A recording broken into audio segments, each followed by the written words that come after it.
Introduce your self in English, अपना परिचय English में दीजिए। अक्सर आप सभी की लाइफ में ऐसा मोमेंट आया होगा जब आपको किसी ने कहा होगा या ऐसी अपॉर्चुनिटी मिली होगी जहां पर आपको अपना इंट्रोडक्शन देना होगा और वो भी इंग्लिश में। लेकिन जब भी बात आती है इंग्लिश में इंट्रोडक्शन देने की तो हम अक्सर कंफ्यूज हो जाते हैं।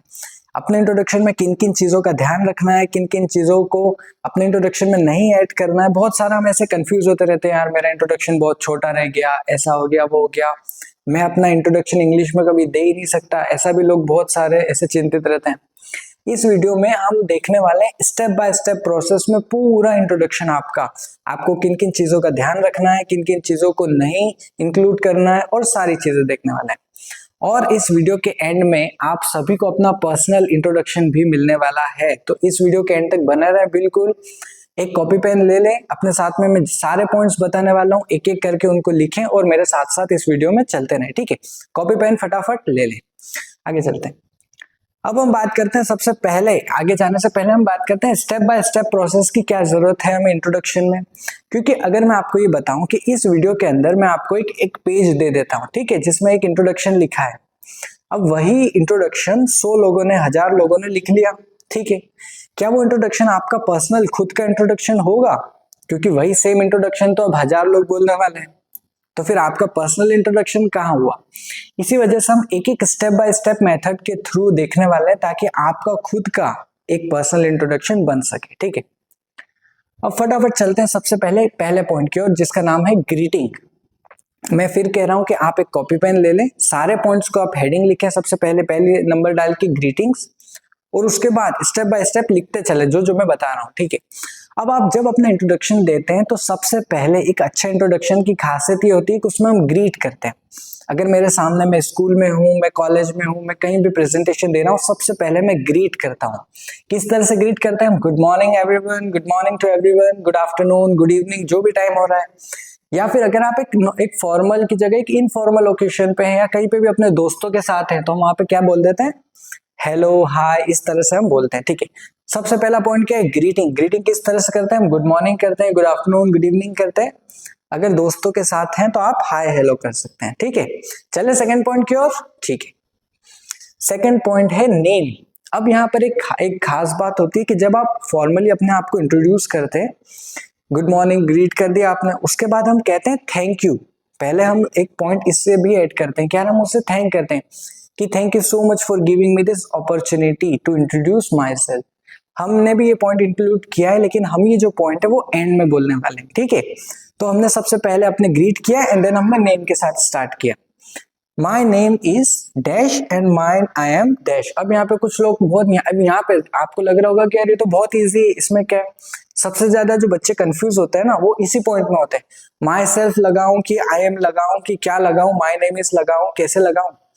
तो आपको जो दो याद रखने, या तो आप माई नेम इज करके बोलिए या फिर आई एम करके बोलिए। ठीक है, अगर मुझे बोलना है माई नेम इज आशुतोष,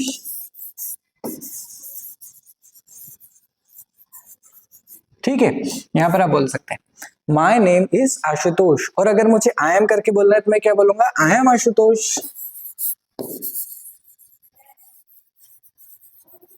ठीक है, इन दो पॉइंट से आपको माई सेल्फ करके नहीं बोलना है। ठीक है, इस बात का ध्यान रखना है। My name is dash and I am dash. ठीक है, इस तरह से आपको यहाँ पर बोलना है। फटाफट चलते हैं आगे। अब जो तीसरा पॉइंट है प्लेस, मैंने बोल दिया अभी। मैं सबसे पहले आप खुद को इमेजिन कीजिए, ठीक है, हम पोडियम पर आ चुके हैं।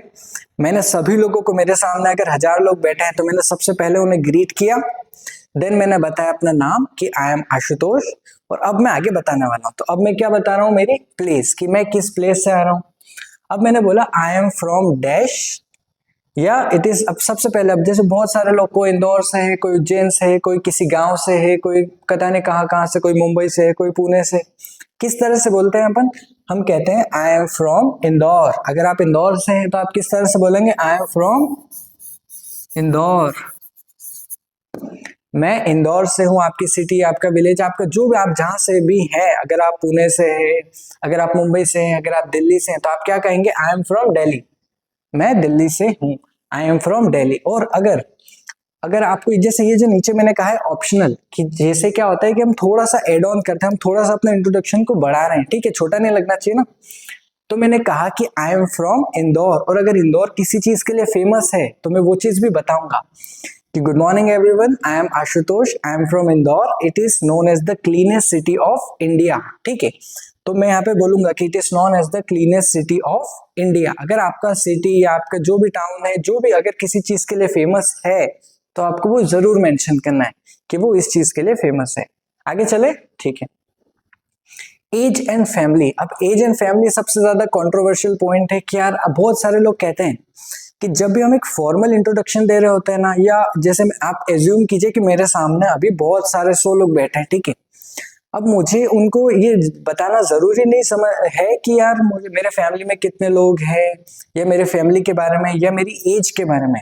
ठीक है, एक पॉइंट होता है एज की, जरूरी नहीं है कि आपको एज बताना है अपनी, इट्स ऑप्शनल कि ठीक है अगर आपको बताना है आप बता सकते हैं, नहीं बताना है तो आप एक्सक्लूड कर सकते हैं, कोई जरूरी नहीं। ठीक है, सबसे पहले I am dash year old. अगर कोई भी 20 साल का है तो वो बोलेगा आई एम 20 ईयर्स ओल्ड। अगर वो 25 साल का आई एम 25 ईयर्स ओल्ड। ठीक है, I live in a dash family. ठीक है, अब अपन एक एक पॉइंट कर रहे हैं, एज और फैमिली के बारे में बताएंगे। सबसे पहले मैंने बताया एज के बारे में, I am dash years old, I am 20, 25, 30, जितने भी साल के आप। आई live in a dash family. अब ये क्या होता है, यहाँ पर इस फिल इन द ब्लैंक्स में दो चीजें होती हैं, या तो I am from a joint family, I live in a joint family, या I live in a nuclear family. ये क्या होता है, न्यूक्लियर बॉम्ब जैसा कुछ है क्या? नहीं, जॉइंट फैमिली का मतलब होता है कि हमारा पूरा एक बड़ा परिवार है, हम सब लोग साथ में रहते हैं। और न्यूक्लियर फैमिली का मतलब होता है कि हमारा एक छोटा परिवार है। ठीक है, I am from a joint family. ठीक है, मैं एक बड़े परिवार से हूँ, मेरे साथ मेरे मम्मी पापा, दादी दादाजी, अंकल आंटी सब पूरा सब साथ में रहते हैं, तो वो क्या हो गया, joint family. I live in a joint family. ठीक है, आगे चलते हैं। There are dash members in my family. अगर मैंने कहा लेट्स से कि आई एम 15 ईयर्स ओल्ड। ठीक है, I am 15 year old, I live in a joint family. ठीक है, I live in a joint family, और जॉइंट फैमिली में भी कितने, there are dash members in my family, there are 10 members in my family. कि मैं 15 साल का हूँ, लेट्स से मैं 25 साल का हूँ। I live in a joint family, I live in a nuclear family, there are dash members in my family। ठीक है, ये आपने बता दिया यहाँ पर। अब आगे चलते हैं हम यहाँ पर, my father is a dash and my mother is a dash। ये सबसे ज्यादा इंपॉर्टेंट पॉइंट है स्लाइड का। अब आपको यहाँ पर लोगों को ये नहीं जानना है कि यार आपके पापा का नाम क्या है, आपकी मम्मी का नाम क्या है, उन्हें जानना है कि आपके पापा क्या करते हैं, आपके मम्मी क्या करते हैं, आपके भाई अगर आपको बताना है तो वो क्या करते हैं, लोगों को उसमें ज्यादा इंटरेस्ट है। ठीक है, तो हम डेफिनेटली ये चीज जरूर बताएंगे कि माई father is a, let's say मैंने कहा माई father is a farmer and my mother is a home maker. ठीक है, मैं फिर से बताता हूँ, माई फादर इज अ फार्मर। अगर ऐसे बोलना है आपको कि मेरे पापा फार्मर है। अगर मैं बोलूँ मेरे पापा टीचर हैं तो मैं क्या बोलूंगा, माई फादर इज अ टीचर। ठीक है, and my mother is a home maker. अक्सर हम ये गलती करते हैं कि माई mother is a house wife. बिल्कुल भी नहीं, हाउस वाइफ नहीं बोलना है, वहां पर आपको बोलना है होम मेकर। ठीक है, माई फादर इज अ फार्मर अगर आपको बोलना है तो। ठीक है, माई father is a farmer and my mother is a home maker. ठीक है, होम मेकर। ठीक है, समझ में आ गया। सबसे बड़ी स्लाइड, बिल्कुल रिलैक्स हो जाना है यहाँ पर। आपको सबसे ज्यादा जो बच्चे गलती करते हैं, माई mother is a house wife. House wife बिल्कुल भी नहीं बोलना है आज के बाद, माई mother is a home maker. ठीक है, चले आगे देख लिया स्लाइड, आगे चलते हैं। एजुकेशन सबसे बड़ी प्रॉब्लम। ठीक है, इस स्लाइड पर हम आ चुके हैं कि अब हमें बताना है अपनी एजुकेशन के बारे में। मैंने कहाँ तक पढ़ाई की है, मेरी क्या क्या क्वालिफिकेशंस हैं, मैंने क्या डिग्री है मेरे पास, क्या मैं क्या डिग्री होल्ड करता हूँ। ठीक है, एजुकेशन के बारे में आता है। I study in class dash at dash. अगर कोई स्कूल का बच्चा ये वीडियो देख रहा है तो वो किस तरह से बोलेगा, आई स्टडी इन क्लास 12th। ठीक है, I study in class 12th at Delhi public school. ठीक है, इस तरह से बोलते हैं, आई स्टडी इन क्लास 12th। ठीक है, एंड मैंने कहा कि मैं कौन सी क्लास में पढ़ता हूँ, क्लास 12th में एट दिल्ली पब्लिक स्कूल। ठीक है, इस तरह से मैंने बोला। अब हम बोलते हैं कई बार क्लास भी बोल सकते हैं आप और स्टैंडर्ड भी बोल सकते हैं, दोनों में जो आपकी चॉइस है। मैं बोलूँ कि आई study in class 12th, I study in 12th standard, दोनों तरह से बोल सकते हैं। कुछ लोग क्लास लगाते हैं, कुछ लोग स्टैंडर्ड लगाते हैं, दोनों बिल्कुल परफेक्ट हैं, कोई ऊपर या नीचे नहीं, दोनों का अपने, दोनों जिसको जैसा अच्छा लगे वैसा लगा सकते हैं। ठीक है, I study in class 12th at dash dash school. अब यहाँ पे बोल रहे हैं कुछ कॉलेज के बच्चे देख रहे हो सकता है कुछ कॉलेज के बच्चे देख रहे हैं, तो वो इस वीडियो में किस तरह से बोलेंगे, आई एम परसुइंग, और क्या, अगर आप लेट से बीबीए कर रहे हैं, अगर आप बीकॉम कर रहे हैं, लेट से मैंने कहा कि BBA, bachelor of business administration, ठीक है, तो मैंने कहा कि I am pursuing bachelor of business administration from let's say Delhi university, या कोई सा भी XYZ कॉलेज आपने यहाँ पर ले लिया, ठीक है, कि मैं उस कॉलेज से बीबीए कर रहा हूँ, ठीक है, मैंने कहा। अब कॉलेज के बच्चों अच्छे से ध्यान देना, इसलिए क्योंकि वो कॉलेज के बच्चे भी स्टडी लगा देते हैं, ठीक है।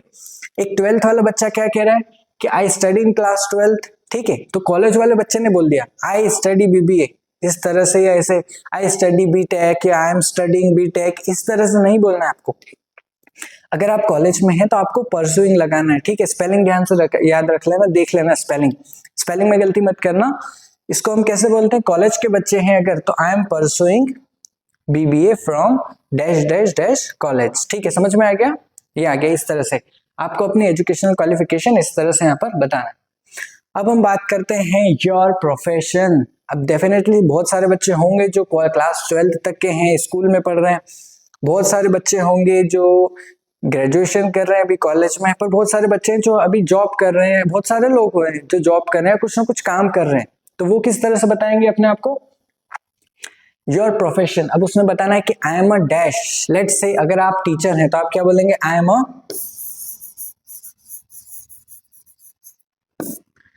अ टीचर, ठीक है, आपको किस तरह से बताना है, आई एम अ टीचर, ठीक है, मैंने बोला आई एम अ टीचर। अब I work as a dash at dash, अगर आप किसी कंपनी में काम करते हैं तो आपको वहां पे बताना है कि I work as a, let's say मैंने कहा कि I work as a data analyst, मैं एक डेटा एनालिस्ट की जॉब पे काम करता हूँ, और कौन सी कंपनी में, लेट्स से मैंने कहा कि एट मैकेंजी, तो मैंने कहा कि I work as a data analyst at McKinsey, मैं उस कंपनी में डेटा एनालिस्ट के तौर पर काम करता हूं, ठीक है, समझ में आ गया। अब अगर आप हाउसवाइफ हैं तो उसको किस तरह से कहते हैं, उसको कैसे बताते हैं सामने वाले को, तो वो बताते हैं कि I am a home maker. उन्होंने सबसे पहले क्या कहा कि आई एम अ हाउसवाइफ, ऐसा नहीं बोलना है, आपको बोलना है I am a home maker, I take care of my family and home, ठीक है, मैं एक होम मेकर हूं और मैं मेरी फैमिली का और होम का ध्यान रखती हूँ, ठीक है, इस तरह से आपको बोलना है। देख लिया सबने प्रोफेशन वाला पॉइंट, मेरे साथ साथ में कॉपी पेन लीजिए, सारे पॉइंट्स को लिखिए, और उसके बाद में ये जो पॉइंट्स है हेडिंग डालिए योर प्रोफेशन, और उसके बाद सारे पॉइंट्स को ऐसे लिखिए। आपका इंट्रोडक्शन एंड में तैयार होने वाला है, ठीक है, और हम एक सैंपल इंट्रोडक्शन भी देखने वाले हैं। योर हॉबीज एंड इंटरेस्ट, ठीक है, आप सब कहते हैं कि यार मेरी हॉबी ये है, मेरी हॉबी वो है, आपकी सभी की कुछ ना कुछ हॉबी होती है। हॉबी इन द सेंस कि आपको क्या अच्छा लगता है क्या करना, किसी को क्रिकेट खेलना, जैसे स्कूल से आप आ गए, ठीक है बच्चे, तो अब उसे कुछ, तो उसे अगर क्रिकेट खेलना पसंद है तो वो शाम को क्रिकेट खेलना पसंद करेगा, उसे पतंग उड़ाना पसंद है तो वो उधर चल जाएगा, जिसको जैसी हॉबी हो, ठीक है। अब मैंने कहा कि योर हॉबीज एंड इंटरेस्ट के बारे में बात करते हैं। My hobby include dash and dash. अक्सर क्या होता है ना कि जब हम किसी भी फॉर्मल इंट्रोडक्शन में दे रहे हैं अपना, या किसी के सामने एक फॉर्मल वे में अपना इंट्रोडक्शन देते हैं, तो हम अक्सर दो हॉबीज तो एटलीस्ट बताते हैं यहाँ पर, ठीक है। तो किस तरह से बोलते हैं, my hobbies include, let's say मैंने कहा डांसिंग एंड प्लेइंग फ्लूट, ठीक है। अब जैसे मेरी हॉबी प्लेइंग फ्लूट है तो मैं क्या बोलता हूँ कि my hobby includes dash dash, या वॉचिंग मूवीज बोल दो कि my hobby includes watching movies and playing flute. और किस तरह से बताते हैं, in my free time I love to. अब जैसे क्या होता है ना कि आपने अभी तक बहुत सारे इंट्रोडक्शंस देखे होंगे, तो उसमें हम अक्सर इसी तरह से स्टार्ट कर दें कि my hobby is dash dash dash, my hobby includes dash dash dash. पर हम एक और तरीका है जो शायद बेटर है, कैसे, in my free time I love to play flute, ठीक है, in my free time I love to play flute. समझ में आया क्या, बहुत इजी और बहुत ज्यादा प्रोफेशनल लगता है ये, कैसे, in my free time I love to play flute. जैसे अगर किसी को मूवीज देखना पसंद है, ठीक है, तो मैं कैसे बोलूंगा, in my free time I love to watch movies, मुझे मूवीज देखना बहुत ज्यादा पसंद है। आगे चले, पर्सनैलिटी ट्रेट्स। अब क्या होता है कि जब हम अपना इंट्रोडक्शन दे रहे हैं तो हम अपने बारे में भी कुछ थोड़ा सा बताते हैं ऑडियंस को कि यार मेरा नाम ये है, मैं यहाँ से हूँ, वैसे हूँ, ठीक है, लेकिन वो अपने बारे में बताते हैं कि यार मैं एक हार्ड वर्किंग पर्सन हूँ। जैसे अगर मैं एक इंट्रोडक्शन दे रहा हूँ एक सामने, तो मैं अगर मैं बताऊंगा कि मैं एक हार्ड वर्किंग पर्सन हूँ, तो वो डेफिनेटली क्वेश्चन आने वाला है कि यार तुम हार्ड वर्किंग हो, बताओ तुम हार्ड वर्किंग कैसे हो, कुछ एग्जाम्पल बताओ। तो इस तरह से क्वेश्चन आने वाला है, तो हम इसीलिए जानबूझ के ये चीजें ऐड करते हैं और फिर तैयार भी रहते हैं कि अगर उन्होंने पूछ लिया तो हम ये जवाब देंगे, ठीक है। तो पर्सनालिटी ट्रेट्स में कैसा होता है कि I am a dash person, अगर मैंने बोल दिया कि I am a hard working person, I am a hard working, ठीक है, I am a hard working person, आप यहाँ पे हार्ड वर्किंग लगा सकते हैं, I am very passionate person, आप जिस तरह आपको जो अच्छा लग रहा है अपने बारे में, आप जिस तरह के पर्सन हैं वो इंक्लूड कर सकते हैं यहाँ पर, ठीक है। I believe in dash and dash, जैसे यहाँ पर ये ऑप्शनल है, अगर मैंने बोल दिया कि I am a hard working person, I believe in hard work and discipline, ठीक है। अब मैंने अगर हार्ड वर्किंग पर्सन बोला है खुद को, तो मैं उससे थोड़ा सा रिलेटेड मैं यहाँ पे बताऊंगा कि I am a hard working person, I believe in hard work, I believe in hard work and discipline, कि मैं डिसिप्लिन में विश्वास करता हूँ और हार्ड वर्क में विश्वास करता हूँ, ठीक है। डिसिप्लिन, ऑनेस्टी, इस तरह के कुछ एग्जांपल्स हैं जो आप यहाँ पर ऐड कर सकते हैं। इन पॉइंट्स को ऐड करने से क्या होता है, आपका एक इंप्रेशन भी बढ़ता है यहाँ पर, और थोड़ा सा आपका इंट्रोडक्शन में लाइन भी तो ऐड हो रही है, आपको थोड़ा इतना छोटा इंट्रोडक्शन थोड़ी रखना है, एक लाइन भी ऐड हो रही है, 2 लाइन ऐड हो रही है यहाँ पर, ठीक है। आगे चलते हैं। Why I am learning English, अब ये पॉइंट है कि अब यहाँ पर इसको इस तरह से कि जब हम हमारी क्लास में पढ़ाते हैं यहाँ पर ऑफलाइन क्लास में, तो वो बच्चा अक्सर बताता है कि हम उससे पूछते हैं कि आपका इंग्लिश सीखने का रीजन क्या है, एक्चुअल आप क्यों सीख रहे हैं। अक्सर कहते हैं ना कि यार अगर आपका स्ट्रॉन्ग रीजन है किसी भी चीज को लेकर, तो वो आप चीज जल्दी करते हैं और वो हो जाती है डेफिनेटली। तो अगर हमने पूछा कि आप इंग्लिश क्यों सीख रहे हैं, तो आपका जवाब क्या होगा, आप इंग्लिश स्पार्क पे हैं, आप इंग्लिश क्यों सीख रहे हैं, तो उनका जवाब होगा कि I want to speak fluent English because, और आपका रीजन, जैसे रीजन क्या, I join this course to improve my communication skills, I want to speak fluent English because it will help me in my career, it will help me excel and give boost in my career. Definitely सबके बहुत सारे अलग अलग reason होंगे। तो अब यहाँ पर हम नोवा पॉइंट जो देख रहे हैं, उस नोवे पॉइंट में क्या देखा कि हम इंग्लिश क्यों सीख रहे हैं, ठीक है, हमने वो पॉइंट भी ऐड किया। I want to speak fluent English because, और आपका अपना रीजन जो भी 1 से 2 लाइन का है। अगर आप ये पॉइंट को इंक्लूड नहीं करना चाहते हैं, तो आप एक करंट गोल लिखिएगा यहाँ पर कि यार मैं अभी करंटली किस तरह से कर रहा हूँ। जैसे कि मैं बोलूँ कि इसमें मैं इसको रिप्लेस अगर करना है, तो मैं बोलूँ currently I am working on my communication skills, ठीक है। आपने बता दिया कि मेरा नाम ये है, मेरी ये क्वालिफिकेशन है, ये है, मैं फ्यूचर में तो ये बनना चाहता हूँ, लेकिन अभी मैं करंटली किस चीज पे काम कर रहा हूँ। तो मैंने कहा कि currently I am working on my communication skills, currently I am working on my personality development. तो इस तरह से मैं बहुत सारी चीजों पे करंटली काम कर रहा हूँ, तो मैंने उसको बताया, इस चीज से आप रिप्लेस कर सकते हैं उसको, ठीक है। आगे चलते हैं। Goals and future plans, definitely एक इंट्रोडक्शन का सबसे मेन पॉइंट होता है कि आप बताते हैं कि आप फ्यूचर में क्या बनना चाहते हैं, आपके फ्यूचर प्लान्स क्या हैं, आपके गोल्स क्या हैं। वो डेफिनेटली बहुत ज्यादा इंप्रेशन क्रिएट करता है। क्यों सीख रहे हैं हम, तो in the future I want to become a dash dash dash. Let's say अगर कोई डॉक्टर बनना चाहता है, तो वो क्या बोलेगा, in the future I want to become a doctor, ठीक है। In the future I want to become a doctor, my goal is to become a doctor, a teacher, an IPS officer, ठीक है। My goal is to become an IAS officer. इस तरह आप जो भी आपका गोल है वो आप बता सकते हैं, ठीक है। I want to start my, अगर आपको कुछ बनना है, आपका कुछ गोल है, आपको डॉक्टर इंजीनियर बनना है, तो आप उस तरह से बोल सकते हैं। अगर आपको एक बिजनेसमैन बनना है, आपको खुद का एक स्टार्टअप शुरू करना है, आपको खुद का कुछ करना है, खुद की कुछ भी करना है अगर आपको आपका खुद का, तो आप कैसे बोलते हैं, in future I want to start my own bakery, my own business, my own shop. इस तरह से आप बता सकते हैं, ठीक है। फिर से एक बार इस पॉइंट को देखते हैं। In the future I want to become a dash dash dash, जो भी आपको बनना है आप बोल सकते हैं my goal is to become, और जो भी आपका गोल है वो यहाँ पर आप लिख सकते हैं। I want to start my own startup, I want to start my own venture. इस तरह से आप बोल सकते हैं। आगे चले, बहुत इंपॉर्टेंट पॉइंट है, जरूर मेंशन करना है आपको। आगे चलते हैं। थैंक यू वाली स्लाइड जिसका मैं बता रहा था आपको, अब यहाँ पर हमें बोलना है कि एक इंट्रोडक्शन देने के बाद सबसे इंपॉर्टेंट होता है कि आप थैंक यू भी बोलें। तो हम किस तरह से बोलते हैं कि जब आपने इतना सारा रामायण सुना दी उनको, सामने वाले को, तो आपको बोलना है दैट्स ऑल अबाउट मी, ठीक है। दैट्स ऑल अबाउट मी ऐसा बोल के आपको एंड करना, और फिर आपको थैंक यू बोलना है कि thank you so much for giving me this opportunity, मुझे ये अपॉर्चुनिटी, मुझे ये अवसर देने के लिए आप सभी का बहुत बहुत बहुत धन्यवाद। इस तरह से आपको एंड करना है, ठीक है। किस तरह से एंड करेंगे, आपने इंट्रोडक्शन लिख लिया और जब वो एंड हो तो आपको ये लाइन स्पेशली लिखना है कि दैट्स ऑल अबाउट मी, मेरे बारे में ये सब कुछ था, and thank you so much for giving me this opportunity, ठीक है।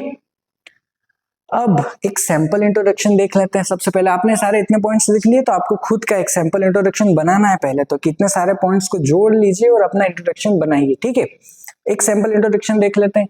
अब ये जो सैंपल इंट्रोडक्शन है ये एक स्कूल स्टूडेंट का है, ठीक है। तो वो किस तरह से बोलता है, good morning everyone, my name is Raj, I come from Indore वगैरह। अगर वो किसी गांव से है तो वो क्या बोलेगा, I am from Asawata which is near Badnagar Madhya Pradesh, कि वो मध्य प्रदेश में जो बड़नगर शहर है उसके पास में गांव है, ठीक है। फिर उन्होंने क्या बोला कि it is a small and peaceful place. अब क्या होता है कि इस तरह से हम लाइंस को ऐड करते हैं, अपना इंट्रोडक्शन थोड़ा सा तो बड़ा करना है ना, इस तरह से हमने लाइन ऐड की। फिर I am 15 years old, I live in a joint family with 6 members, I live in a joint family with 9 members, आपके जितने भी मेंबर्स हैं। My father is a farmer, my mother is a home maker, ठीक है। उन्होंने इस तरह से बताया। I study in class 10th at Saraswati Vidya Mandir, I study in class 10th in Saraswati Vidya Mandir भी बोल सकते हैं, एट सरस्वती विद्या मंदिर भी बोल सकते हैं, ठीक है। बच्चों को कंफ्यूजन होता है कि यार इन लगाए एट लगाए, दोनों सही है यहाँ पर, ठीक है, कोई दिक्कत नहीं। I study in class 10th at Saraswati Vidya Mandir. My hobbies are, my hobbies क्या क्या है, ड्रॉइंग, सिंगिंग, रीडिंग बुक्स। अक्सर इतनी सारी हॉबीज तो क्या, रीडिंग बुक्स तो रेयरली किसी की होती है, ठीक है, लेकिन सभी बोलते हैं my hobbies are drawing, singing and reading books, ठीक है। I also love spending time with my family. मुझे एक दो एक्स्ट्रा पॉइंट यहाँ पे क्या बोले कि मुझे मेरी फैमिली के साथ समय बिताना भी बहुत ज्यादा अच्छा लगता है, तो मैंने उस चीज को मेंशन किया, ठीक है। अब क्या बोला, I am sincere and friendly person, I am sincere and friendly person, मैं बहुत ज्यादा फ्रेंडली पर्सन हूँ, अक्सर मैं लोगों में घुल मिल जाता हूँ, मतलब मैं ऐसा नहीं हूँ कि अकेला अकेला रहने वाला, मैं बहुत ज्यादा फ्रेंडली पर्सन, ठीक है। उन्होंने क्या कहा कि I am learning English because I want to speak fluently and confidently in school and in public. उन्होंने कहा कि मैं इंग्लिश सीख रहा हूँ क्योंकि मुझे फ्लुएंटली और कॉन्फिडेंटली इंग्लिश बोलना है, मुझे लोगों की आंख में आंख मिलाकर इंग्लिश बोलना और पूरे कॉन्फिडेंस के साथ अपने स्कूल में भी और इन जनरल पब्लिक के सामने भी, ठीक है। उन्होंने इस तरह से कहा। अब कहा I join this course to improve my speaking skills and learn English properly, ठीक है। In the future I want to become a teacher, future में क्या होता है, मैं टीचर बनना चाहता हूँ। अगर किसी ने कहा कि मैं एक इंजीनियर बनना चाहता हूँ तो in the future I want to become an engineer, ठीक है, इस तरह से बोलना है। आगे चलते हैं। That's all about me, thank you so much. तो इस तरह से एक इंट्रोडक्शन, एक स्टूडेंट का एक सैंपल इंट्रोडक्शन देखा आपने। अगर आप भी एक स्टूडेंट हैं तो आप इस तरह से अपना इंट्रोडक्शन तैयार कर लेते हैं, ठीक है। And thank you so much. इसी के साथ ये वीडियो एंड होता है। और अब आप सभी को मेरा एक टास्क है, आपको क्या करना है, आपको ये करना है कि अब जैसे जैसे जो मैंने पॉइंट्स बताए वो सारे पॉइंट्स को लिखिए, नोट कीजिए और एक साथ इकट्ठा कीजिए उन्हें और अपना एक इंट्रोडक्शन तैयार कीजिए, ठीक है। जैसे ही आपका वो इंट्रोडक्शन तैयार हो जाए आपको कमेंट में पूरा का पूरा इंट्रोडक्शन लिखना है आपका। मुझे देखना है कि आप में से किन किन लोगों का इंट्रोडक्शन तैयार हो चुका है और किस तरह से। अगर उसमें कुछ और इम्प्रूव करना होगा तो मैं कमेंट सेक्शन में आपको डेफिनेटली रिप्लाई दूंगा। प्लीज अपना जो इंट्रोडक्शन है वो कमेंट सेक्शन में लिखिएगा। Thank you so much.